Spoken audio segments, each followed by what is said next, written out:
Bonjour, bonjour, je m'appelle Gabriela Bajek. Je suis artiste performeuse et je vis à Douala. Mais avant de m'installer à Douala, je vivais à Yaoundé il y a un an de cela en fait. Et disons, comment je suis arrivée à l'art? Je suis un peu arrivée dans l'art, je dirais pas par hasard, mais c'est un peu par la quête de moi-même. Je faisais une activité normale. C'est parce que aussi quand j'ai eu mon bac, je savais pas qu'il y avait des écoles de formation en art au Cameroun. Donc du coup, je me suis orientée dans la communication d'entreprise et tout ça. Et puis parce que j'aimais beaucoup les espaces artistiques, j'ai rencontré des artistes un jour à l'Institut français de Yaoundé.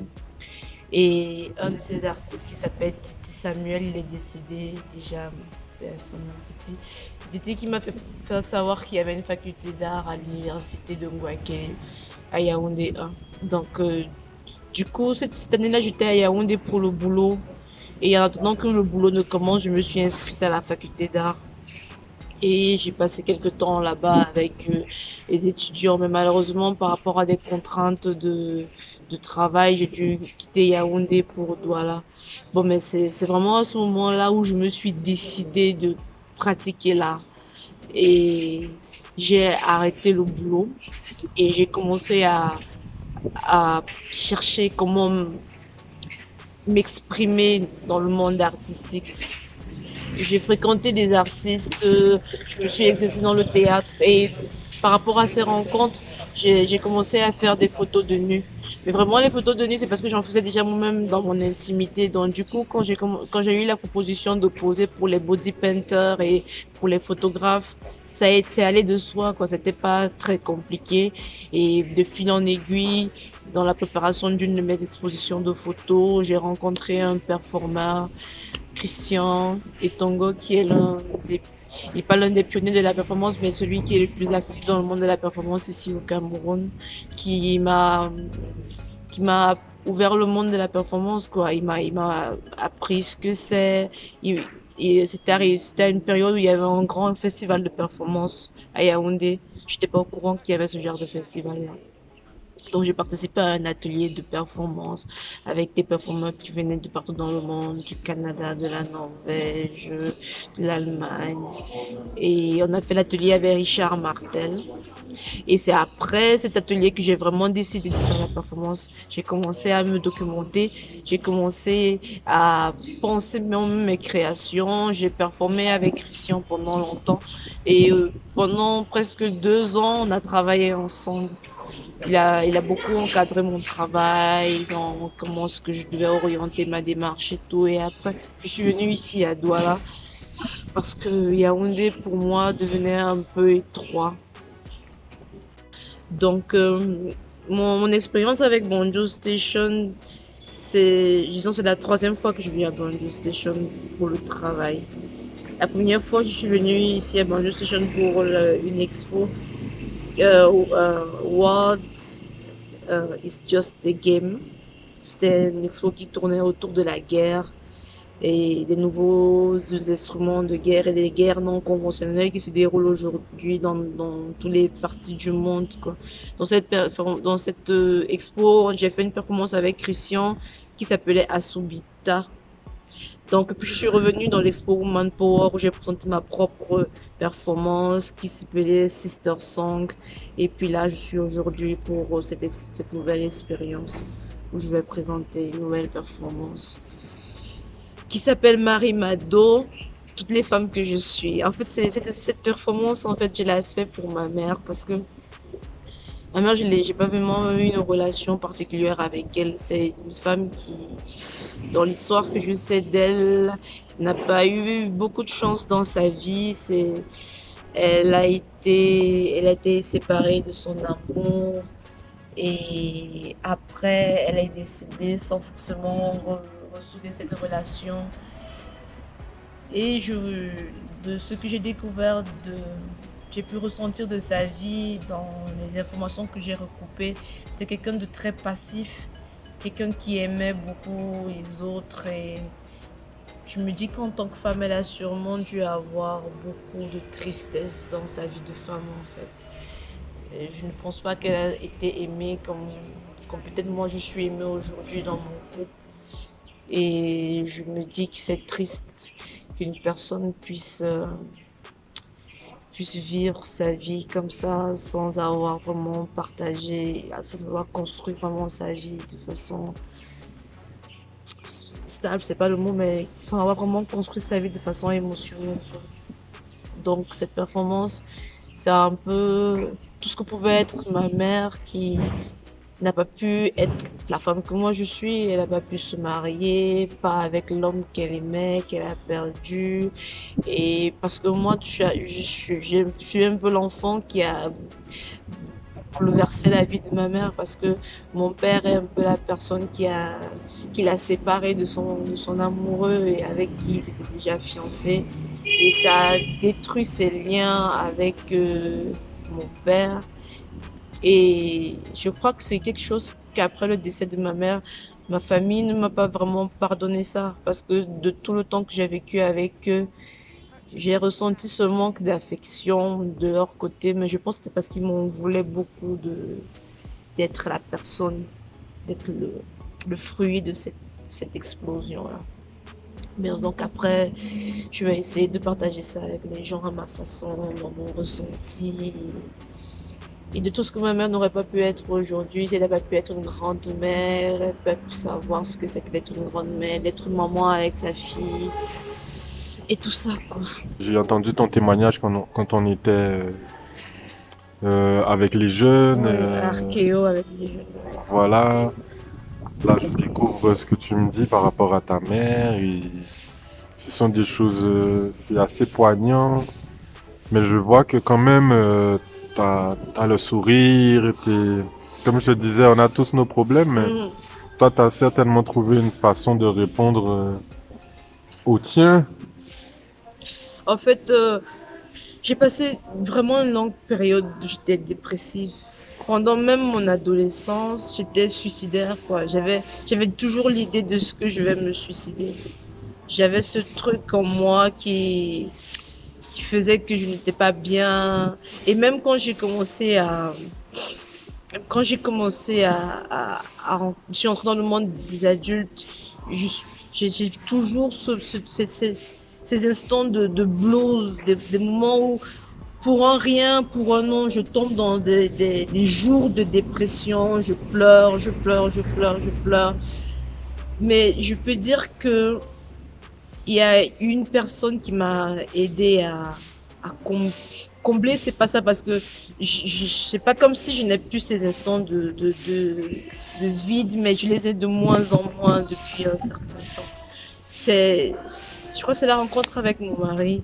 C'est quelqu'un qui m'a vraiment soigné de l'intérieur parce qu'il a été beaucoup patient avec moi. Au début, il ne comprenait pas pourquoi d'un coup je peux être souriante. Après, je commence à pleurer, à pleurer, à pleurer, à pleurer pour rien, sans avoir une raison. Moi-même, je ne savais pas pourquoi je pleurais. Il a fallu aussi que peut-être quand j'ai commencé à pratiquer l'art et que je commence à me poser des questions sur moi-même, sur ma vie, que je me rende compte je, que je me rends compte des causes de ma tristesse en fait. Et puis il y a aussi la présence de ma fille dans ma vie qui m'a poussé à faire des efforts de sortir de ce cercle vicieux de dépression et de tristesse parce que je me suis dit que elle n'a rien fait pour mériter d'avoir une mère dépressive quoi. Elle n'a pas, je n'ai pas il faut qu'au moins pour elle que je fasse des efforts Mm. d'être d'être vivante, d'être gaie, d'être joyeuse. Et ça m'a pris beaucoup de temps, ça me prend toujours du temps aujourd'hui. Mais aujourd'hui c'est différent parce que j'ai guéri beaucoup de choses en moi. Pendant beaucoup d'années, j'ai détesté ma mère sans l'avoir connue parce que je l'ai perdue, j'avais 7 ans. Donc je peux pas dire que j'ai eu un vrai lien avec elle. Parce que même avant mes 7 ans, on n'a pas vécu ensemble.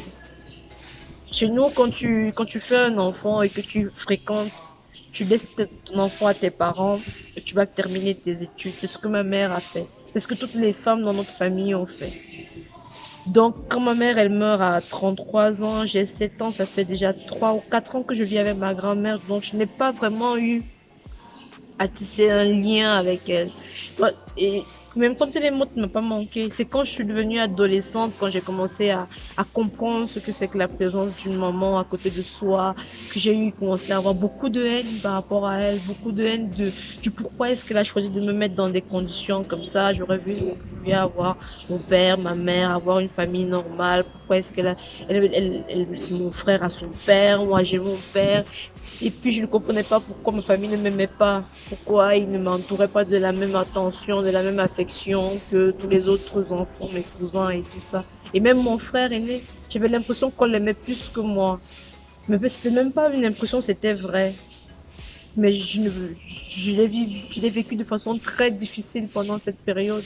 C'est aujourd'hui que je comprends pourquoi, en fait. Parce qu'en fait, ils n'ont jamais pardonné à mon père ce qui s'est passé dans la vie de ma mère. Et cette désinvolture, ce désintérêt par rapport à ma personne est un peu né de cette relation. Hein. Et maintenant que moi, je le comprends, mais à cette période, je ne le comprenais pas. Pendant longtemps, je ne l'ai pas compris aussi. Et après, je me dis, c'est juste c'est triste pour ma mère d'avoir vécu ce genre de choses.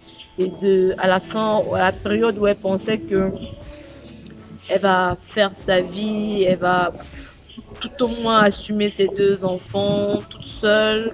Elle tombe malade et après elle décède directement après. J'imagine que le moment où elle devait être en train de mourir, elle devait se sentir très triste de laisser tout dans l'état qu'elle a laissé là, comme ça, elle devait vraiment se sentir très peinée.